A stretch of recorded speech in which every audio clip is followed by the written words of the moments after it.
Hey guys, and welcome to my channel. Today I'm here with another web copy teardown, and I'm going to review this about page for Michal Eisikowitz. I'm hoping that I'm pronouncing her name correctly. So she wrote this about page, and this about page is actually one of the best and classic examples of how a personal brand's about page should be written, or basically any about page should be written with minor changes.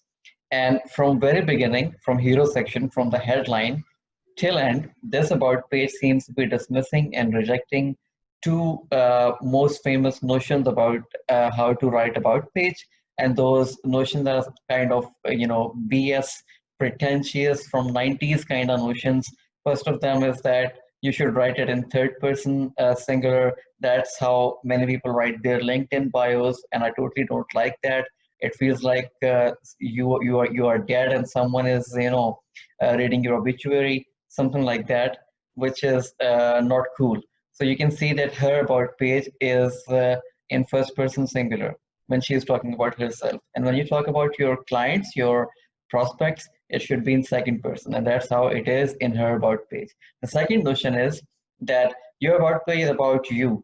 And it is correct to a certain extent, but it is not the way how people think it is. So you are not going to tell your sob story about your failed love affairs or your angry, and grumpy wife, or your degrees or your professional achievements. They're not here to read that. They're here to see if you are, worth their money, if they can hire you for something. So because it's a business's website, it's a business's about page.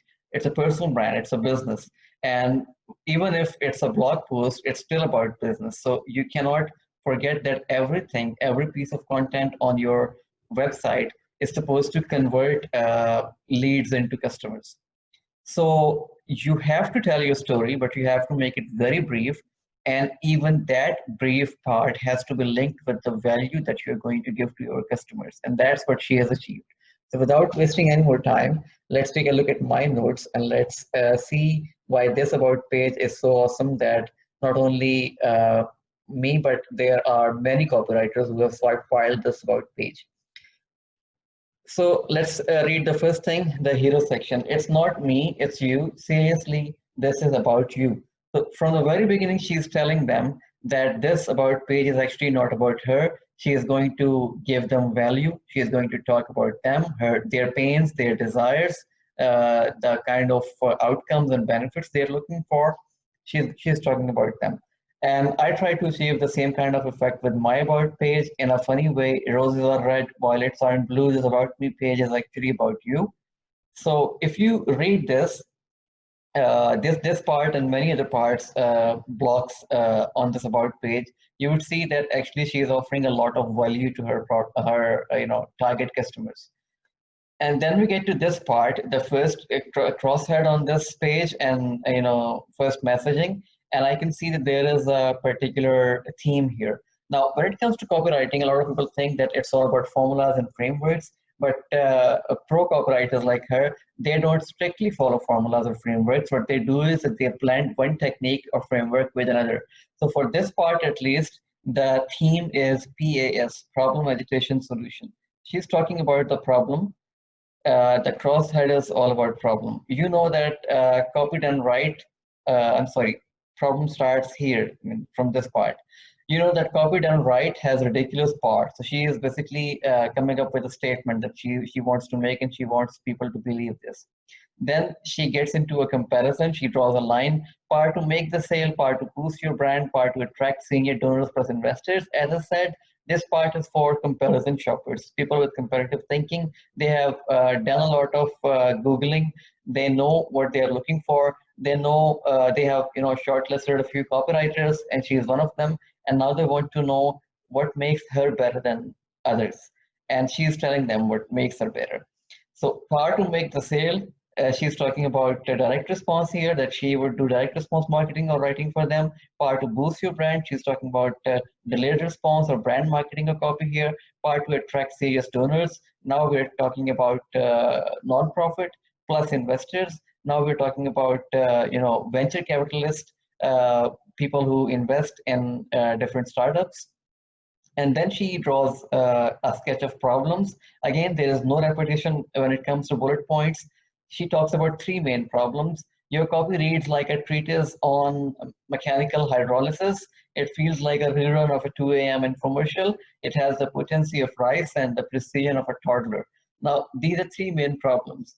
There is a lot of sales copy that is written like, as though it is a product manual, user manual, or there is another extreme. Some people write copy in a very salesy and cheesy way, as if it is a script from, script from that movie, Wolf of Wall Street. Or one of the biggest problems is that copy has everything, but it has neither the precision of a scalpel, I would say, and it doesn't have the power as well. Then she sort of, you know, uh, agitates that problem. You tried hiring a copywriter, but all you got was some fancy schmancy jargon using prose that had the engagement rate of a quantum physics manual. So you have to look at the words she uses. Her vocabulary is simply amazing. And that other time when you needed a drip campaign, you got a flood of unsubscribes, cue the violence. So she has basically emphasized the pain here. Uh, Agitated the pain here. Are you ready to change the game? Now she's talking about the solution. My copywriting is not guesswork. Let's take another shot in the dark, or cloning competitors. So let's be another sheep in the herd. So she is basically again talking about two major problems of copywriting. One of them is that you do guesswork. A lot of people do that.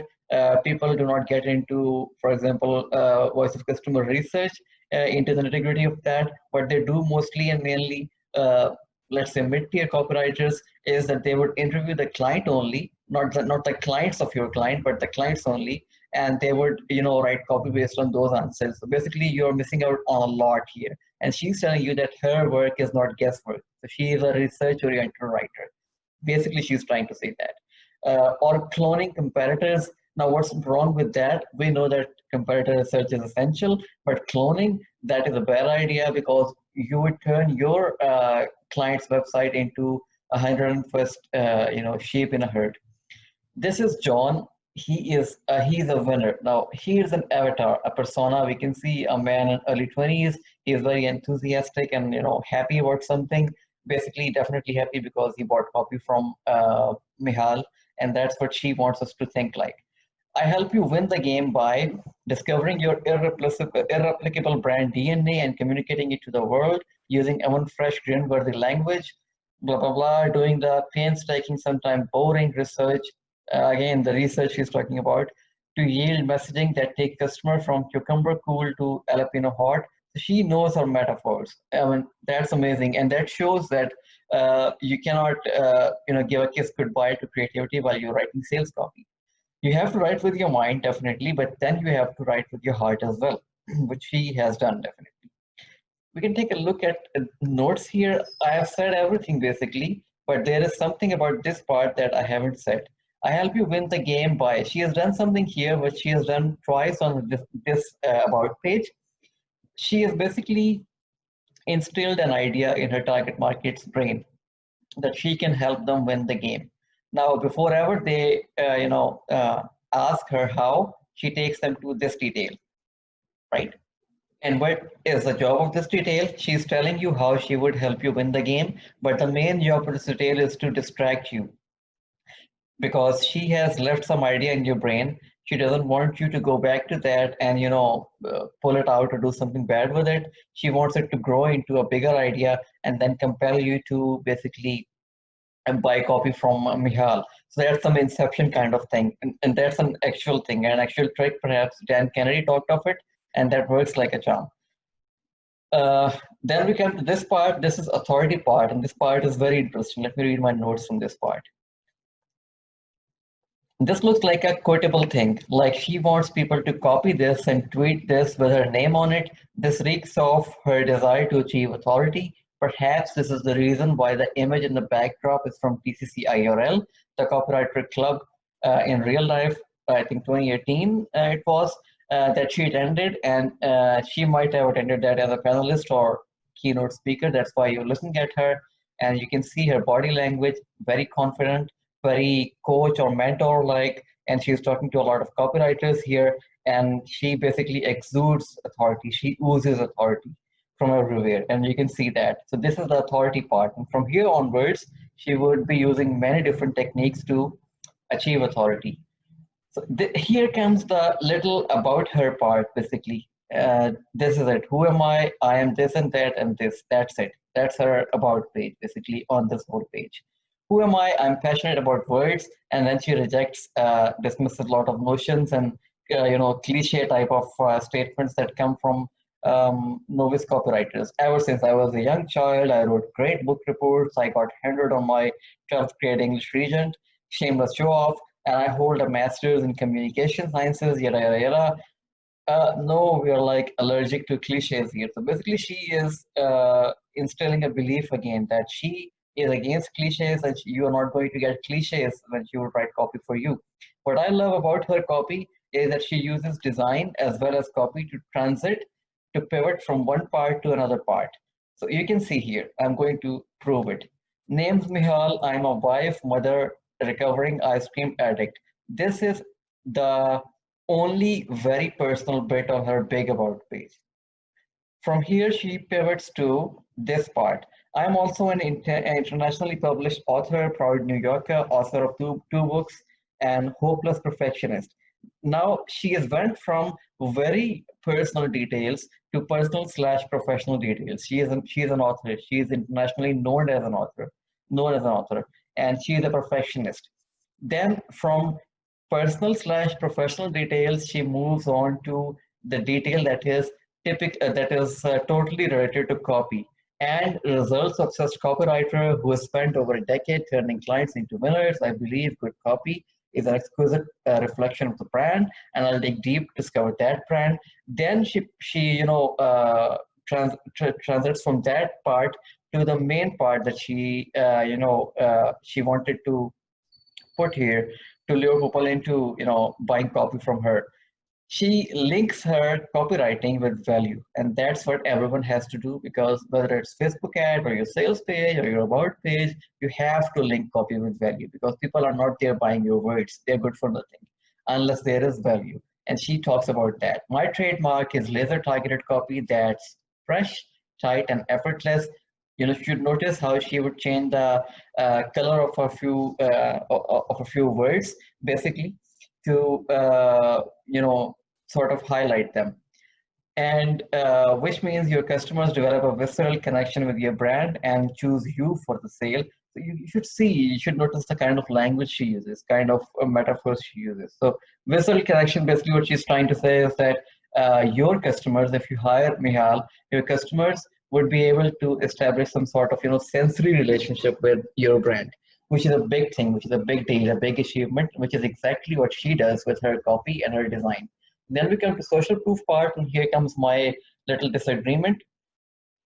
If you see this, there are some images. If you click them, you would land back on the same word page. There is only one review here.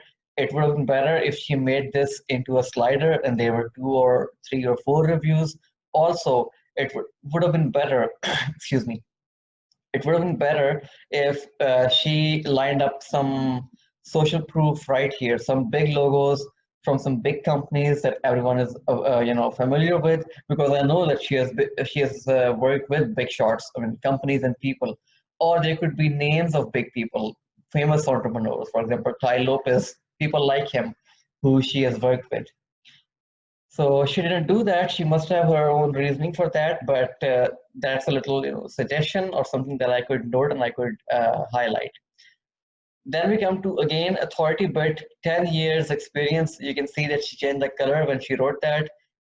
In marketing and copywriting, past positions, assistant director of marketing, journalist, publishing consultant, senior copywriter, master's degree in communication sciences. She sort of made fun of this thing, but now she's saying the same thing, and that's how humor works, and that's how not everyone does that. So she's unique, definitely.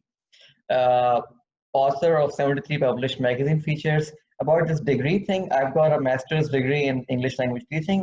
I know that there are many copywriters who've got degrees in business management, and these 2 degrees are somehow related to copywriting, but none of them, is as related or important as communication. So if you have a degree in communication sciences, you should definitely show it off, because copy is more like communication and it's less like language or anything else. So again, check out my work, establishing social proof, all kind of proof that you can see her work, and that's amazing. Then we come to this part, which was written for analytical thinkers, people who are, who are bent on methods and who want to know the logic and rationale behind how she works. That's her process part. What I love about this part is that, first of all, there are three very clearly identifiable processes. So it's not like fluff, some nonsense in the name of process, but it looks like that there is actually some process she's talking about. There are three different stages: research, creation of copy, and then personalizing or perfectionizing that copy. Then we see there are some bullet points here. There is no repetition at all, which is amazing. Then we see there is use of emoticons here. I love for New York, language like snarky looking blank page. It's perfect, right and button. You love working with me because, again, she instills a belief. She doesn't complete the sentence. She takes you directly to the detail of why you will love working with her. You can agree to that detail, you can disagree to that, but you cannot do something about this idea that she has sowed in your mind, right? She left it there just like in Inception. But let's read this detail. What are three major reasons why you would love her work? Excuse me. No, dog ate my first draft emails that give you a pit in the stomach, on deadline every time. She is on time.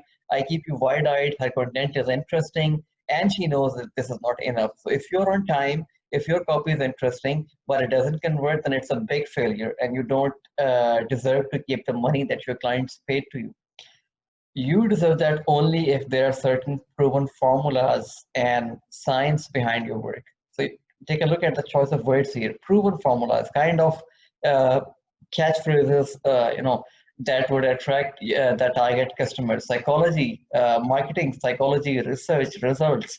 So she's talking about results here. She's talking about stats. She's talking about voice of customer research. She's talking about science. She's talking about methodology behind her writing. And then there is this big CTA, apply now, click to schedule a 20-minute consult. This is also a good microcopy example, how you should use microcopy to, support your messaging and your desired outcome from your client. Does this get you adrenaline pumping? The purpose behind writing a question, there is this thing about questions. When someone asks you a question, there is this human irregularity, a psychological irregularity. When someone asks you a question, you sort of morally, you feel morally obligated to, to answer that question. So she has used that smart thing. And I know many email copywriters who end their emails on a question like this. Are you interested in this? Does this offer interest you? Something like this. Then we come to this part, and here comes the reason why I believe that an about page should be written in a hybrid sales plus about page way. That's how I write about pages. That's how she writes it. And this bit is basically something from a sales page. If you've been reading a lot of sales pages, you've been listening to VSLs, you would know that there is a perfect for you if part, and the logic behind that part is a very smart logic. Now there are two people here. There is one freelancer and she has some service to offer. It's copywriting. There is a client and he has some money to offer in return for good copywriting. So these are two equal people. They are two brilliant people. They are talking at an equal level. There is a negotiation between both of them, but both of them are not equal. Person with money would always have an upper hand on person who doesn't have that money, who's looking for that money, especially, right? So she knows that. Every copywriter knows that, and you have to try to change the situation and get some leverage over your client. How you do that? You tell them that stop here. That's a check post. Before ever you tell me that whether I am or I am not a good fit for your product or service for the company that you're going to offer to a copywriter, let me tell you that I am going to judge you and I'm going to vet you and I'm going to tell you whether you are a good fit for my moral standards and everything like that. So she says four main things, or four commandments of copywriting. A high quality product means absolutely nothing. She hates cliches. Get ready to drill deep into your product or brand and discover the specific memorable elements. So she doesn't like those who believes in cliches or who asks for cliches. She hates cliches. So if you're a brand that would ask her to write some cliche type of sea of sameness type of copy, you better, stay away. You better go back to where you came from. No corporate gobbledygook. People do business with people. So she loves people. She likes personalization. She believes and she knows, and that's true, that at the end of the day, it's a dealing between two people. And she would love to deal with people instead of a cosmetic appearance that you call a company or corporation. No dilly dallying.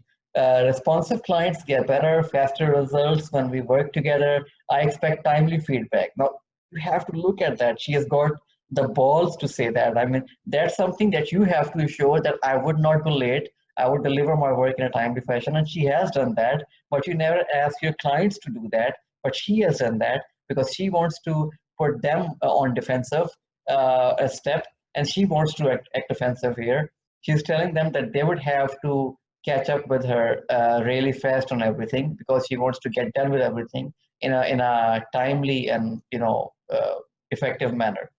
No sketchy brands. Now here she takes a moral high ground.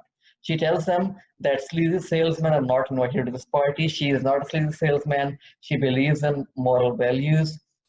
She's sort of comparing herself with other copywriters. She's telling them that I'm not going to take your money for whatever kind of work you want to get done because money is not that important to me. I have honesty, I have integrity, I've got the complete deal. So she's basically sort of telling them that she has to say whether both of them are working together or not. And that's very smart. Now, then we get to the guarantee part. Again, this proves that this is, an about page has to be written in a sales page kind of way. Now, when it comes to guarantee, definitely she has a lot of social proof. Her copy is amazing. Her website is amazing. Her design totally goes alongside her copy, supports her copy. But if I think like a customer, I still need some sort of guarantee before I pay my money to her. And what could that be? I mean, I'm talking about sales pages. Let's say, let's talk about the kind of guarantee that we get to notice in case of sales pages, like no question asked, 14 days, ironclad money back guarantee. And that's nonsense, that BS. We know how things work out. We know what happens when you buy something based on that kind of a guarantee. She cannot give that guarantee. That's the biggest problem. I cannot give that guarantee. We are freelancers, and a lot goes into copywriting. And it's not only about days, it's not only about mental exhaustion, about your efforts. It's about the money, the projects that you are going to reject only because you have already taken a project, right? So she cannot give them money back warranty, but she still a guarantee, but she still has to give some sort of guarantee. So what could it be? It's here, it's right here. It's very smart. There is no risk involved for her at all, but she gives a guarantee here. I keep checking coffee and wrangling words till every sentence feels like silk, till every kink's been ironed out, till the folks on your team put down their lattes, look you in the eyes and say, whoa, because I'm a perfectionist with a jumbo-sized P. That's her value proposition. So she's telling you that the guarantee is that she won't stop tweaking her work, changing it, and submitting new versions until she is fully satisfied with her work. Before ever you tell her that you are not happy, she is going to be happy with the work she is going to do. So that's a big thing. That's a smart thing. That's a smart guarantee. It's a win-win situation, and she's not going to definitely give a money back guarantee. And she basically saves herself here. Stop wasting time plus money on people who don't get it. That's sort of final CTA here. Uh, yeah, final CTA here. If you follow my process and rely on my expertise, I will transform your mildly incoherent bullet points. You see how she uses big font and she bolds that to emphasize, to bring to limelight the most important words and ideas. There are some bullet points. Again, there is no repetition at all. Bullet points on our page, they are simply amazing. They serve one purpose at a time. One bullet point would serve one purpose. There would be no repetition at all. And the language is amazing. You can see it here. So she's established authority by mentioning HubSpot and Crazy Egg, blah, blah, blah. And then there is a CTA. There's a smiley to make it more humane, make it more human and, personalized thing. Then it's time for us to talk. There's some little, micro copy here to support her main CTA copy, call to action copy. And then we come to the last part, and I'm not talking about footer. I'm talking about the opt-in page, opt-in form. I'm sorry. Now this form is good, and I have been reading her emails, and her emails are just as amazing as her website copy. But it would have been better. I mean, from my viewpoint, if she used this opt-in form as a pop-up, I mean, that would have boosted subs definitely. I mean, no one is going to, I mean, not everyone is going to scroll down to this part and then submit their email ID and their name. This thing, it should have been either in the hero section or it could have been used as a pop-up. And the second thing is this exit intent bar. About this, if you click this, you land on this page. It's a sales page for a product that she sells, the copywriter's ultimate guide to pricing. She's basically trying to kill two birds here. Her about page is simply amazing. She has worked very hard and smart on that. We can see that. I'm impressed as a copywriter by that. I know many who are impressed by that. I know many who have swiped this page just like I have done.